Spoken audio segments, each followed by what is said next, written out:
ಎಲ್ಲರಿಗೂ ಶರಣಾರ್ಥಿಗಳು.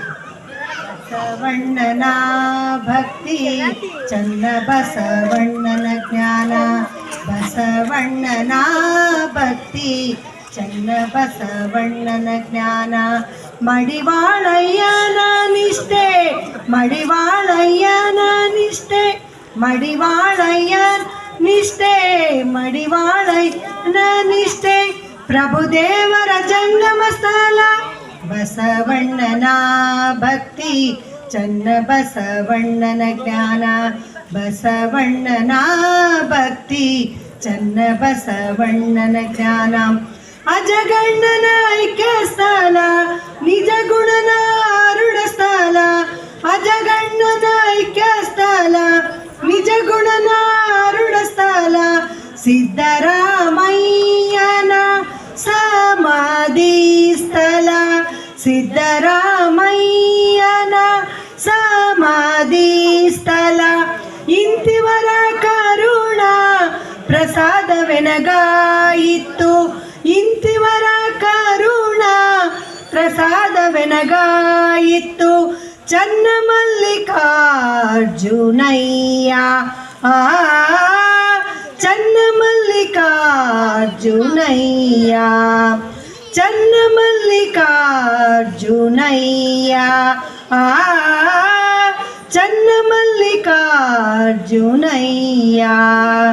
ಬಸವಣ್ಣನ ಭಕ್ತಿ ಚನ್ನ ಬಸವಣ್ಣನ ಜ್ಞಾನ, ಬಸವಣ್ಣನ ಭಕ್ತಿ ಚನ್ನ ಬಸವಣ್ಣನ ಜ್ಞಾನ, ಚನ್ನ ಬಸವಣ್ಣನ ಜ್ಞಾನ, ಚನ್ನ ಬಸವಣ್ಣನ ಜ್ಞಾನ.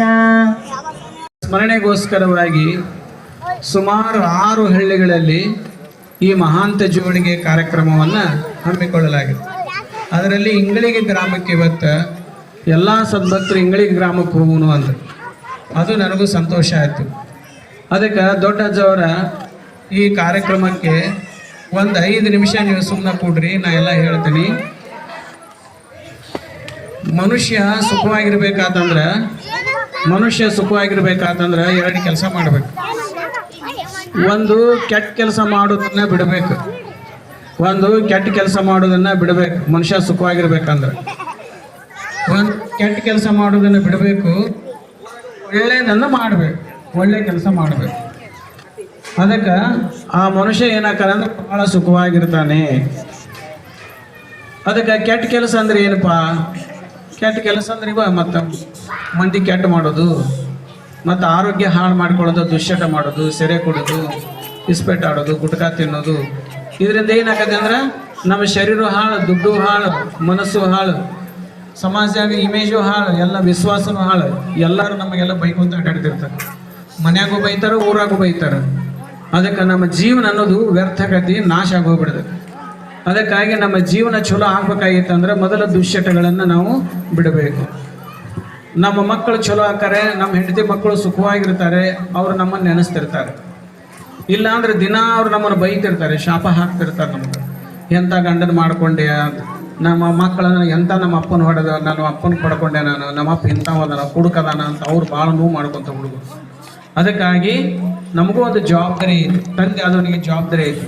ಮಕ್ಕಳನ್ನ ಚಲೋ ಸಾಲಿ ಕಲಿಸ್ಬೇಕು, ಹೆಂಡತಿ ಮಕ್ಕಳನ್ನ ಚಲೋ ಸಾಕಬೇಕು ಅನ್ನುವಂಥದ್ದು ಒಂದು ಜವಾಬ್ದಾರಿ ಇಟ್ಟುಕೊಂಡ್ರೆ ಮನುಷ್ಯ ಜೀವನದಲ್ಲಿ ಅವ ದೊಡ್ಡ ವ್ಯಕ್ತಿಯಾಗಿ ಬದುಕ್ತಾನೆ. ಅದಕ್ಕಾಗಿ ನಾವು ದುಶ್ಚಟಗಳನ್ನು ಸಂಪೂರ್ಣವಾಗಿ ತ್ಯಾಗ ಮಾಡಬೇಕು.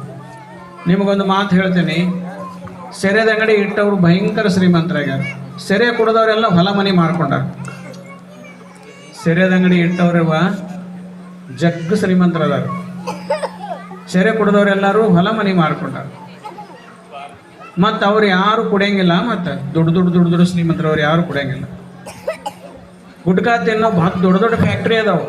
ಆ ಫ್ಯಾಕ್ಟ್ರಿ ಮಾಲಕರು ಯಾರು ತಿನ್ನಂಗಿಲ್ಲ, ಮ್ಯಾನೇಜರ್ ಯಾರು ತಿನ್ನಂಗಿಲ್ಲ, ಅದರಲ್ಲಿ ಕೆಲಸ ಮಾಡೋರು ಯಾರು ತಿನ್ನಂಗಿಲ್ಲ. ನಾವೆಲ್ಲ ತಿಂತೇವಿ. ಅವ್ರಿಗೆ ಗೊತ್ತೈತಿ ಇದ್ರಾಗ ತಿಂದಿರ್ತೀವಿ, ಇದ್ರಾಗ ಕ್ಯಾನ್ಸರ್ ಬರುವಂಥ ವಿಷ ಹಾಕಿರ್ತೀವಿ ಅನ್ನೋದು ಗೊತ್ತೈತೆ ಅವ್ರಿಗೆ. ಅದಕ್ಕೆ ಅವ್ರು ಯಾರೂ ತಿನ್ನಂಗಿಲ್ಲ. ಈಗ ನಾವೆಲ್ಲ ತಿಂದು ಅವರು ಶ್ರೀಮಂತರು ಮಾಡ್ತೀವಿ, ನಾವು ದವಾಖಾನೆ ಸೇರ್ತೀವಿ. ನಮಗೂ ಒಂದು ಜವಾಬ್ದಾರಿ ಬೇಕಲ್ಲ. ನಮ್ಮ ಹೆಂಡ್ರ ಮಕ್ಕಳು ಸುಖವಾಗಿಡಬೇಕು, ನಾವು ಆರೋಗ್ಯವಾಗಿರ್ಬೇಕು ಅನ್ನೋಂಥ ಜವಾಬ್ದಾರಿ ಬೇಕಲ್ಲ. ಅದಕ್ಕಾಗಿ ದಯವಿಟ್ಟು ಏನೈತಲ್ಲ ನಾವು ಗುಟ್ಕಾ ತಿನ್ನಬಾರ್ದು, ಸರಾಯಿ ಕುಡಿಬಾರ್ದು, ಇಂಥವೆಲ್ಲ ಮಾಡಬಾರ್ದು ಅಂತ ತಮ್ಮಲ್ಲಿ ಒಂದು ವಿನಂತಿಯನ್ನು ಮಾಡ್ತಾರೆ. ಅದರಲ್ಲಿ ವಿಶೇಷವಾಗಿ ವಯಸ್ಸಿನ ಮಕ್ಕಳು, ಭವಿಷ್ಯ ಉಜ್ವಲವಾದಂಥ ಭವಿಷ್ಯ ಇದೆ. ಏನು ಬೇಕಾದ ಪ್ರಧಾನಮಂತ್ರಿ ಆಗುವಂಥ ಅವಕಾಶಗಳದು, ಅಂಥ ಭವಿಷ್ಯ ಐತಿ. ಬರೀ ಸರಾಯಿ ಸಣ್ಣ ವಯಸ್ಸಿನ ಸರಾಯಿ ಕುಡಿದು ಗುಟ್ಕಾ ತಿಂದು ಜೀವನ ಹಾಳು ಮಾಡ್ಕೊಂಡ್ಬಿಟ್ರೆ ಭವಿಷ್ಯ ಸತ್ಯಾನಾಶ ಹೋಗ್ಬಿಡುತ್ತೆ. ಅದಕ್ಕಾಗಿ ಭವಿಷ್ಯ ನಿರ್ಮಾಣಕ್ಕಾಗಿ ದುಶ್ಚಟಗಳಿಂದ ಯಾವತ್ತು ನಾವು ದೂರ ಇರಬೇಕು. ಮನುಷ್ಯನಿಗೆ ಕನಸಿರ್ಬೇಕು, ನಾನು ಇಂಥ ವ್ಯಕ್ತಿ ಆಗಬೇಕು ಅನ್ನೋಂಥ ಕನಸಿರ್ಬೇಕು. ಆ ಕನಸು ನನಸು ಮಾಡಬೇಕಾತಂದ್ರೆ ಒಳ್ಳೆ ಕಾರ್ಯಗಳನ್ನು ಮಾಡಬೇಕು, ಇಂಥ ಕೆಟ್ಟ ಕಾರ್ಯಗಳನ್ನು ನಾವು ಮಾಡಬಾರ್ದು. ಇನ್ನು ಎರಡನೇದ್ದೇನಂತಂದ್ರೆ, ನಾವು ಒಳ್ಳೆಯದಾಗಬೇಕು, ನಮ್ಮ ಮನಸ್ಸು ಒಳ್ಳೆಯದಾಗಬೇಕು ಅಂತಂದ್ರೆ ನಾವು ದಿನಾ ಲಿಂಗ ಪೂಜೆ ಮಾಡಬೇಕು. ಪ್ರತಿನಿತ್ಯದಲ್ಲಿ ಒಂದು 5 ನಿಮಿಷ ಆದರೂ ಕೂಡ ನಾವು ಲಿಂಗ ಪೂಜೆ ಮಾಡಬೇಕು. ಆ ಲಿಂಗ ಪೂಜೆ ಮಾಡೋದ್ರಿಂದ ಏನಾಗತ್ತೆ ಅಂದ್ರೆ ಮೈಂಡ್ ಕಾನ್ಸಂಟ್ರೇಷನ್ ಆಗುತ್ತೆ, ಲಿಂಗದ ಮೇಲೆ ಮೈಂಡ್ ಕಾನ್ಸಂಟ್ರೇಷನ್ ಆಗುತ್ತೆ.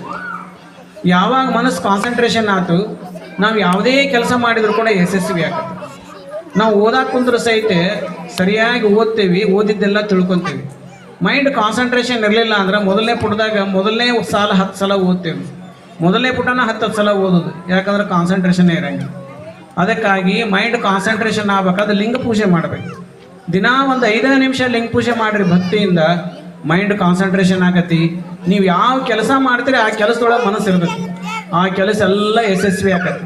ಅದಕ್ಕೆ ಬಸವಣ್ಣವ್ರು ಹೇಳ್ತಾರೆ, ಯಾರು ಲಿಂಗ ಪೂಜೆಯನ್ನು ಮಾಡ್ತಾರಲ್ಲ ಅವರಿಗೆ ಅಷ್ಟೈಶ್ವರ್ಯ ಪ್ರಾಪ್ತಿ ಆಗದಂದ್ರೆ ಎಲ್ಲ ಥರದ ಸಂಪತ್ತು, ಆರೋಗ್ಯ ಸಂಪತ್ತು, ವಿದ್ಯಾ ಸಂಪತ್ತು, ದುಡ್ಡಿನ ಸಂಪತ್ತು, ಬಂಗಾರ ಸಂಪತ್ತು, ಕೀರ್ತಿ ಸಂಪತ್ತು, ಎಲ್ಲ ಸಂಪತ್ತುಗಳು ಬರ್ತಾವಂತೆ ಆ ಲಿಂಗ ಪೂಜೆ ಒಂದು ಮಾಡಿದರೆ.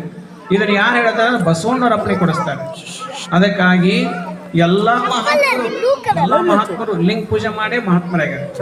ಇಲ್ಲೇ ಗುಡ್ಡಾಪುರದ ಆನಮ್ಮ ನೋಡ್ರಿ, ಇಲ್ಲೇ ಸಜ್ಜೋಡು ಶರಣಮ್ಮರು ನೋಡ್ರಿ, ಇಲ್ಲೇ ಹೇಮರೆಡ್ಡಿ ಮಲ್ಲಮ್ಮರು ನೋಡ್ರಿ, ಇವರೆಲ್ಲರೂ ಕೇವಲ ಲಿಂಗ ಪೂಜೆಯನ್ನು ಮಾಡಿ ಇಷ್ಟು ದೊಡ್ಡ ಮಹಾತ್ಮರಾಗಿದ್ದಾರೆ.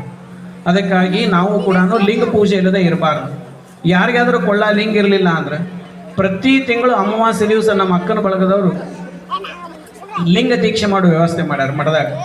ಪ್ರತಿ ತಿಂಗಳು ಅಮಾವಾಸ್ಯೆ ದಿವಸ 9:30ಗೆ ಲಿಂಗ ದೀಕ್ಷೆ ಮಾಡ್ತಿರೋದು. ಅದಕ್ಕೆ ದಯವಿಟ್ಟು ಏನೈತಲ್ಲ, ನೀವು ಯಾರ್ಯಾರಾದ್ರೂ ಅಷ್ಟರು ಬರೀ ಸುಮ್ಮನೆ ಬಂದ್ರೆ ಸಾಕು, ಅಲ್ಲೆಲ್ಲ ಲಿಂಗ ರೆಡಿ ಇರ್ತಾವೆ. ಅದಕ್ಕೆ ಲಿಂಗ ದೀಕ್ಷೆ ಮಾಡಿಕೊಂಡು ಮತ್ತು ಪ್ರಸಾದ ತಗೊಂಡು ಈ ಕಡೆ ಬರೀರಿ ಅಂತ ಅವಿ ಬಾಳಮ್ಮ ಸುಮ್ಮನೆ. ಅದಕ್ಕಾಗಿ ತಾವು ಲಿಂಗ ದೀಕ್ಷೆಯನ್ನು ಮಾಡಿಸ್ಕೊಡ್ರಿ. ಮನೆಯಾಗ ತಾಯಿಗಳಿದ್ರೆ ಮಕ್ಕಳಿಗೆ ಲಿಂಗ ದೀಕ್ಷೆ ಮಾಡಿಸ್ರಿ, ಕಂಪಲ್ಸರಿ ಲಿಂಗ ಕಟ್ಟಿಸ್ರಿ. ಅಂದ್ರೆ ಮಕ್ಕಳು ಕುಡುಕರಾಗಂಗಿಲ್ಲ. ಲಿಂಗ ಕಟ್ಕೊಂಡು ದಿನಕ್ಕೆ 5 ನಿಮಿಷ ಲಿಂಗ ಪೂಜೆ ಮಾಡಿದ್ರೆ ಕುಡಿಬೇಕು, ಕೆಟ್ಟ ಚಟ ಮಾಡ್ಬೇಕಂತ ಮನಸ್ಸು ಹಾಳಾಗಿ ಹೋಗ್ಬಿಡ್ತದೆ, ಮನಸ್ಸು ಸತ್ತು ಹೋಗ್ಬಿಡ್ತದೆ. ಅದಕ್ಕೆ ಮನುಷ್ಯ ಏನಾಕಂದ್ರೆ ಅವನು ದೇವ್ರಂತ ಮನುಷ್ಯ ಆಗ್ತಾನೆ. ಅಂಥ ದಿವ್ಯವಾದಂಥ ಶಕ್ತಿ ಎದುರಾಗೈತೆ ಅಂದ್ರೆ ಲಿಂಗದೊಳಗೈತಿ. ಅದಕ್ಕೆ ಅದನ್ನು ಲಿಂಗ ಪೂಜೆ ಮಾಡ್ರಿ. ಇನ್ನು ಎರಡನೇದಂತಂದ್ರೆ ಆ ಲಿಂಗ ಪೂಜೆ ಹೆಂಗೆ ಮಾಡ್ಕೋಬೇಕು ಅನ್ನೋದನ್ನು ಈ ದೊಡ್ಡದವರ ಸ್ಮರಣೆ ಕಾರ್ಯಕ್ರಮದಲ್ಲಿ 17ನೇ ತಾರೀಕು 18ನೇ ತಾರೀಕು ಬೆಳಿಗ್ಗೆ 7:30ಯಿಂದ 8:30 9 ಗಂಟೆ ಮಟ್ಟ ಲಿಂಗ ಪೂಜೆ ಹೆಂಗೆ ಮಾಡ್ಬೇಕು ಅನ್ನೋದನ್ನು ಕಲಿಸ್ಕೊಡ್ತಾರೆ.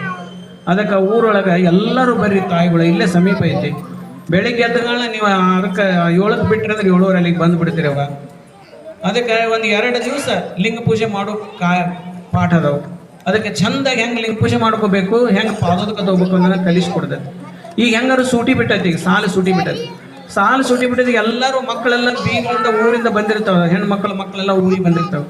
ಅವ್ರನ್ನೆಲ್ಲ ಹುಡುಗರನ್ನೆಲ್ಲ 2 ದಿವಸ ಮಠದಾಗ ಬಿಟ್ಟು ಬಿಡ್ರಿ, ಅಲ್ಲೇ ಊಟ ವಸತಿ ಇರ್ತೈತಿ. 17ನೇ ತಾರೀಕು 18ನೇ ತಾರೀಕು 2 ದಿವಸ ಪೂರ್ತಿ ಮಠದಾಗ ಬಿಡ್ರಿ. ಅಲ್ಲಿ ಅವರಿಗೆಲ್ಲ ಲಿಂಗಾಯತ ಧರ್ಮದ ಸಿದ್ಧಾಂತಗಳು, ಅಷ್ಟಾವರಣ, ಪಂಚಾಚಾರ, ಅಟಸ್ಥಲ ಎಲ್ಲವನ್ನು ತಿಳಿಸಿಕೊಡುವಂಥ ಅನುಭಾವಿ ಶಿಕ್ಷಕರು ಬಂದಾರ. ಅವರು ಮಕ್ಕಳಿಗೆಲ್ಲ ತಿಳಿಸ್ಕೊಡ್ತಾರೆ. ಈಟಿಟ ತಿಳಿಲಿ, ಎಷ್ಟು ತಿಳಿದ್ರು ಸಹಿತ ಅವ್ರ ಜ್ಞಾನ ವಿಕಾಸ ಆಗತ್ತೆ. ಅದಕ್ಕಾಗಿ ನಿಮ್ಮ ಮಕ್ಕಳನ್ನ 2 ದಿವಸ 16ನೇ ತಾರೀಕು ಸಾಯಂಕಾಲ ಕರ್ಕೊಂಬರ್ರಿ. 17, 18, 2 ದಿವಸ ಸಂಪೂರ್ಣವಾಗಿ ಬೆಳಗಿನಿಂದ ಸಾಯಂಕಾಲ ಮಟ್ಟ ಅವರಿಗೆ ಪಾಠ ಮಾಡ್ತಾರ. 19ನೇ ತಾರೀಕಿನ ದಿವಸ ಬೆಳಿಗ್ಗೆ ಅಜ್ಜವ್ರದ್ದು ಸ್ಮರಣೋತ್ಸವ ನಡೀತೈತಿ. ಅದು ಅನುಭವ ಮಂಟಪದಲ್ಲಿ, ಎಲ್ಲಿ ಕೆಂಟಿ ಸರ್ಕಲ್ ಪಕ್ಕದಾಗ ಅನುಭವ ಮಂಟಪದಲ್ಲಿ 10:00ಗೆ ಅಜ್ಜವ್ರ ಸ್ಮರಣೋತ್ಸವ ನಡೀತಿ. ಅಲ್ಲ ಗದಗಿನ ಅಜ್ಜವರು, ಹುಬ್ಬಳ್ಳಿ ಜಗದ್ಗುರುಗಳು, ಗದಗಿನ ಜಗದ್ಗುರುಗಳು ಎಲ್ಲ ಬರ್ತಾರೆ. ಅದಕ್ಕೆ ಕಾರ್ಯಕ್ರಮಕ್ಕೆ ದಯವಿಟ್ಟು ಬರ್ರಿ. ಮತ್ತು 19ನೇ ತಾರೀಕು ಯಾರು ಅನುಕೂಲ ಐತಿ 17, 18ಕ್ಕೆಲ್ಲ ಯುವಕರೆಲ್ಲ ಬರ್ರಿ, ಪಾಠ ಕೇಳಕ್ಕೆ ಬರ್ರಿ, ಆ ತರಬೇತಿ ಶಿಬಿರಕ್ಕೆ ಬರ್ರಿ. ಮತ್ತು ಯಾರಿಗೆ ಅನುಕೂಲ ಐತೆ 19ನೇ ತಾರೀಕು ಮಾತ್ರ ಬೆಳಿಗ್ಗೆ 10:00ಗೆ ಇಡೀ ಊರು ಮಂದಿನ ಯಾರೂ ಮನೆಯಾಗಿರಬಾರ್ದು. ಎಲ್ಲರೂ ಇಡೀ ಊರು ಮಂದಿನ 19ನೇ ತಾರೀಕು ಕಂಠಿ ಸರ್ಕಲ್ ಅನುಭವ ಮಂಟಪಕ್ಕೆ ದಯವಿಟ್ಟು ದಯಮಾಡಿಸ್ರಿ. ಆದರೂ ಮನ್ಯಾಗ ಒಬ್ಬೊಬ್ಬರು ಇರ್ರಿ, ಕಡ್ದ ಕೀಲಿ ಹಾಕೊಂಡು ಬರಂಗಿಲ್ಲ, ಅದಕ್ಕೆ ಮನ್ಯಾಗ ಒಬ್ಬೊಬ್ರು ಇರ್ರಿ, ಉಳಿದವರೆಲ್ಲ ಬರ್ರಿ ಅಂತ ತಮ್ಮಲ್ಲಿ ವಿನಂತಿಯನ್ನು ಮಾಡಿಕೊಂಡು, ಅದರ ಜೊತೆಗೆ ಪ್ರತಿ ತಿಂಗಳು ಅಮಾವಾಸ್ಯೆ ದಿವಸ ಶಿವಾನುಭವ ಇರ್ತೈತಿ. ಸಾಯಂಕಾಲಕ್ಕೆ ಮುಂಜಾನೆ ಲಿಂಗ ದೀಕ್ಷೆ ಇರ್ತೈತಿ, ಅದಕ್ಕೆ ಬೆಳಗ್ಗೆ ಲಿಂಗ ದೀಕ್ಷೆಗೆ ಬರ್ರಿ.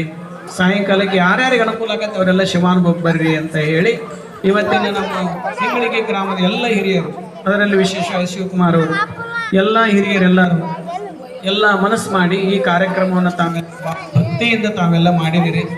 ಮತ್ತು ಎಲ್ಲರಿಗೂ ನಮ್ಮ ಅಕ್ಕನ ಬಳಗ ತಾಯಂದರು ಬಂದ ಇಳಕಲ್ ಮಠದ ಸದ್ಭಕ್ತರಿಗೆ ಪ್ರಸಾದ ತಯಾರು ಮಾಡಿರಿ. ಇಲ್ಲಿ ಘಮ ಘಮ ವಾಸನೆ ಬರಾಕತ್ತೈತೆ, ಎಷ್ಟು ರುಚಿ ರುಚಿ ಮಾಡ್ಯಾರ ನೋಡೋದು.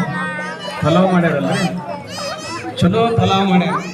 ಅದಕ್ಕಾಗಿ ಎಲ್ಲ ಸದ್ಭಕ್ತರು ಪ್ರಸಾದ ಮಾಡಿರಿ. ಮತ್ತು ಇಂಗಳಿ ಗ್ರಾಮದ ಸದ್ಭಕ್ತರು ಎಲ್ಲ ವ್ಯವಸ್ಥೆ ಮಾಡಿದ್ರಿ. ಅವರಿಗೆ ತುಂಬ ಹೃದಯದ ಕೃತಜ್ಞತೆಗಳನ್ನು ಸಲ್ಲಿಸಿ ದಯವಿಟ್ಟು ಹಿರಿಯರೆಲ್ಲರೂ ಕಾರ್ಯಕ್ರಮ 19 ತಾರೀಕು ಎಲ್ಲರೂ ಅಂತ ಹೇಳಿ ಮಾತನಾಡುತ್ತೇನೆ. ಶರಣಾರ್ಥಿ.